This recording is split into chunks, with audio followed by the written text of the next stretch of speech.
In doing business, there are ups and downs, especially when you are starting. Sometimes it can be frustrating, but the most important thing is you never lose the spirit. Just like the branch owner of Lola Ibiang's Bagnet Kawali Mandaluyong branch. Today, I am here with Mr. Eric Emperado and Ms. Joan Boncay to share us their success and story in having franchise business named Lola Ibiang Bagnet Kawali. Welcome, Mr. Eric and Ms. Joan. Thank Thank you you for for having having us. us. How did it come to you that you wanted to have your own business? You know what's interesting? I've never dreamed of having a business until nakapagtrabaho ko sa isang real estate company way back 2010. Doon talaga nabago yung mindset ko eh. Even before na working to this company, talagang hindi ako umasa sa isang source of income lang. And I think that's a huge part why I became a business owner. I had my first business in 2014, and then ang dami pang mga sumunod na business na naging partner ko na si Eric since 2017. That's IEN, the consultancy company. Sa aming dalawa, siya talaga yung foodie person. But not just foodie person, kasi talagang ang hilig niyang magluto. And I think that's how we started. Doon kami nangarap na magkaroon ng food business. Hindi lang alam namin kung paano at anong klaseng food. Yes, tama. Sa aming dalawa, ako talaga yung mahilig sa pagkain. So, naisip ko, magtayo ng food business bukod sa mga negosyo na itayo namin. Kaso, ang challenge, paano namin sisimulan? Gagawa ba kami or magpa-franchise kami? So, napagkasundaan namin na doon kami pupunta sa try and tested. So, nag-franchise kami.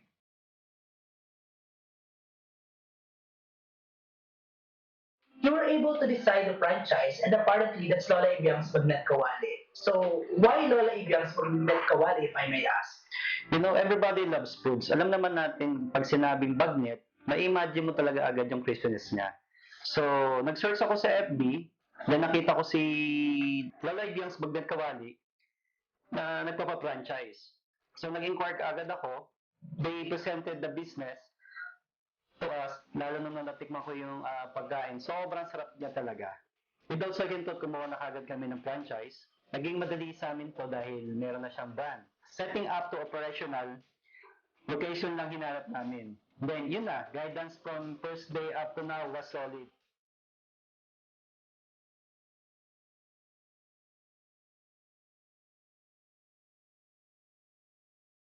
Of course, in business, it's not just always success. But with your Lola Ibiang's branch, were there struggling period or were just lucky enough to have the business stable? You know, ang daming challenges and struggle along the way. Our first branch was in Burgos Rodriguez Rizal. The first 3 months was good. But of course, you know, we didn't end there. We decided to move to another location, still in Rizal, but this time, ang ganda ng nakuha namin location. Ang saya na namin nun kasi talagang dinudumog na yung store namin. Unti-unti na kami nakaka-recover. Okay na kami sa store eh, but pandemic came. Alam naman natin, di ba? Lahat, walang pinalagpas yung pandemic. So, nagsara kami nung lockdown, but we're lucky na grabe yung support ng franchisor. What I love about them is they also innovate. From Bagnet Kawali, nagkaroon ng chicken, tapa, bangus, Shanghai, pansit, at other variety of food na talagang nakatulong sa amin. So, ang nag-decide kami na i-move ulit to another location and Mandaluyong talaga yung gusto namin.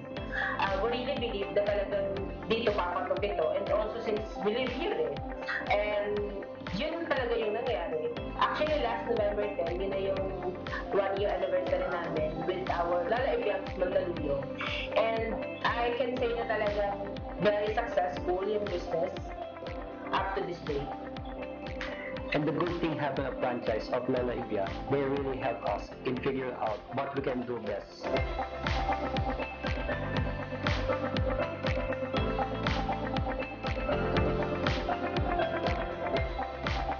Ano ba yung mga talagang must try natin sa Lola Ibiang's Bagnet Kawali na talaga namang binabalik-balikan ng mga customer niyo?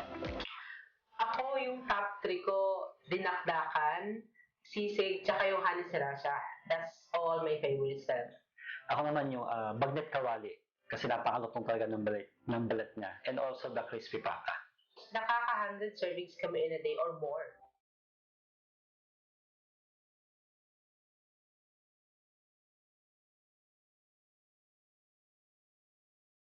It is the most promising branch of the head office by having the highest sales for the consecutive months.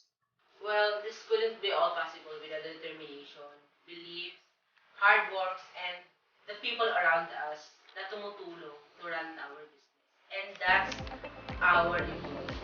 Sila talaga yung masasabi kong core namin. Kasi ako, naniniwala ako na employees are the one who can make your business succeed. And isang patunay yung employees namin sa Lola Ipin. Grabe yung dedication nila. Grabe yung hard work. Talagang parang ino-own nila yung business. Para bang sila yung may-ari. And sabi nga namin, we owe it to them. And of course, yung never-ending na support ng main office, ng franchisor. Iba yun eh. Iba yung makakakuha ka ng franchisor na talagang yung supportan natin. Hindi mo mapifeel yung kaya sila nandyan kasi mayroon silang nakukuha sa'yo.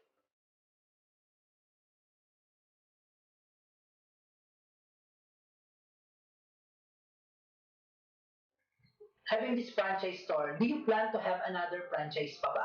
Yes, yan talaga ang plan namin, mag-open pa ng another branch. Pero alam ko meron na silang iba-ibang branch sa Caloocan, Bulacan, Mandaluyong, Valenzuela. And I heard na may mga plano pa sila mag-open ng 10 branches by the next year. And meron din silang mga bagong franchising offers that you can explore, like full store franchise, kiosk stall plus franchise, and also food cart plus franchise. Kasi yung sa amin, sa Mandaluyong, is kiosk stall plus franchise. Wow, it's really expanding.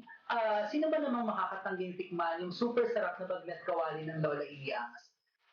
Thank you so much, Mr. Eric and Ms. Joanne. We really look forward to more branches of Lola Iliangas Bagnet Kawali. For inquiries, you can call IN Food Business Incorporated at 0919-867-9388 or 02-8682-0457. You can also visit their office at Maysino Circle, Barangay Plainview, City of Mandaluyong. We hope to see you there, mga kasol!